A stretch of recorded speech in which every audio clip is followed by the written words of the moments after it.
Operation सिंदूर ने भले ही पाकिस्तान के छक्के छुड़ा दिए, लेकिन देश को यह भी स्वीकार करना होगा कि एक ऑपरेशन ऐसा भी है जिसमें पाकिस्तान भारत पर बढ़त बनाए हुए है। यह ऑपरेशन है राजनीति का, आज उसमें भारत के नेता अपने ही देश की सेना को फेल्योर बता रहे हैं, जबकि पाकिस्तान में एक भी नेता ऐसा नहीं है जो हार के बावजूद अपने देश की सेना पर ही सवाल उठा रहा हो।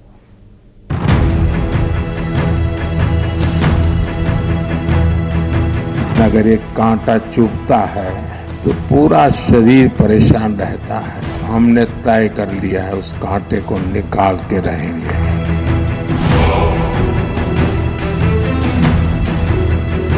ऑपरेशन सिंदूर के जरिए भारतीय सेना ने जो धमक और धाक दिखाई, उसकी तारीफ पूरी दुनिया में हो रही है।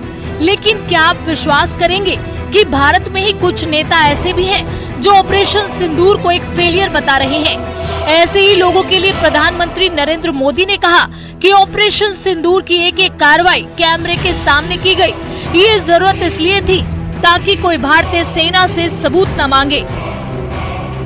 यानी पीएम मोदी जानते थे कि ऑपरेशन सिंदूर की सफलता पर भले दुनिया ताली बजाए, लेकिन भारत में ही कुछ नेता शर्मनाक ढंग से सेना के पराक्रम को फेलियर साबित करेंगे, झूठ बताएंगे और अपने ही देश की सेना के आत्मविश्वास को नीचा दिखाएंगे।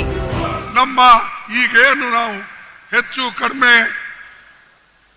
ಚುಟ್ಪುಟ್ ಯುದ್ಧಗಳು ನಡೆದಿವೆ ಅಥವಾ ನಮ್ಮ ಪಾಕಿಸ್ತಾನ ವಿರುದ್ಧ ನಾವೇನು ಘರ್ಷಣೆ ಮಾಡ್ತಾ ಇದ್ದೇವೆ। शायद ऐसे ही लोगों के लिए पीएम मोदी ने कहा कि ऑपरेशन सिंदूर की एक एक कार्रवाई कैमरे के सामने की गई। ये जरूरत इसलिए थी ताकि कोई भारतीय सेना से सबूत न मांगे। इसके अलावा पीएम मोदी ने पाकिस्तान को लेकर कई ऐसी बातें बताई जिससे पता चलता है कि भारतीय राजनीति में पाकिस्तान को जबरदस्त डिस्काउंट दिया गया है। आतंकवाद के 9 ठिकाने तय करके 22 मिनट में साथियों उनको ध्वस्त कर दिया। और इस बार तो सब कैमरा के सामने की सारी व्यवस्था रखी थी। अब हमें सबूत नहीं देना पड़ रहा है, वो उत्तर वाला दे रहा है। 1947 में जब मां भारती के टुकड़े हुए, कटनी चाहिए थी तो जंजीरें, लेकिन काट दी गई भुजाएं, देश के 3 टुकड़े कर दिए गए। और उसी रात पहला आतंकवादी हमला कश्मीर की धरती पर हुआ।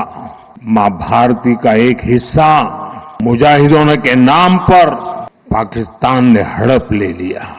अगर उसी दिन इन मुजाहिदों को मौत के घाट उतार दिया गया होता, और सरदार पटेल की इच्छा थी पीओके वापस नहीं आता है तब तक सेना रुकनी नहीं चाहिए, लेकिन सरदार साहब की बात मानी नहीं गई। 1960 में जो इंडस वाटर ट्रीटी हुई है, अगर उसकी बारीकी में जाएंगे तो आप चौंक जाएंगे। यहां तक तय हुआ है उसमें कि जो जम्मू कश्मीर की अन्य नदियों पर डैम बने हैं, उन डैम का सफाई का काम नहीं किया जाएगा। 60 साल तक ये गेट नहीं खोले गए। वहीं उद्धव गुट के नेता संजय राउत ने मोदी की राजनीतिक दूरदर्शिता को सही साबित कर दिया। जिस ऑपरेशन सिंदूर की सफलता दुनिया भर के मीडिया कैमरों में चक्कर लगा रही है, उसी ऑपरेशन सिंदूर को संजय राउत ने एक फेलियर बता दिया। ऑपरेशन सिंदूर ये एक फेलियर ऑपरेशन है सबसे पहले, लेकिन in the interest of nation हम अपोजिशन वाले उसके ऊपर ज़्यादा बात नहीं करना चाहते। दूसरी बात यह है कि ऑपरेशन सिंदूर करने की ज़रूरत क्यों पड़ी है, इसलिए कि पहलगांव में 26 हमारी माता भगिनी का सिंदूर उजाड़ दिया आतंकवादियों ने। उसके लिए जिम्मेदार देश के गृह मंत्री अमित शाह है, और उसका प्रायश्चित लेने के लिए अमित शाह जी ने अपने पद से इस्तीफा देना चाहिए। ये मैं बार बार कहता हूं। आपने वो काम किया जो शायद जिन्ना चाहते थे, जो लश्कर तैयबा चाहता है, जो जैश चाहता है, जो पाकिस्तान चाहता है। आपने वही उन्हीं की भाषा में बात की, आपने वही विचारधारा दिखाई, आपने वही मानसिकता दिखाई। हालांकि संजय राउत अकेले ऐसे नेता नहीं है जिन्होंने ऑपरेशन सिंदूर को लेकर विवादित बयान दिया हो। इससे पहले विपक्ष के नेताओं की लंबी फहरिस्त है जिन्होंने ऑपरेशन सिंदूर को लेकर पाकिस्तान के एजेंडे को मजबूत करने वाले बयान दिए। ब्यूरो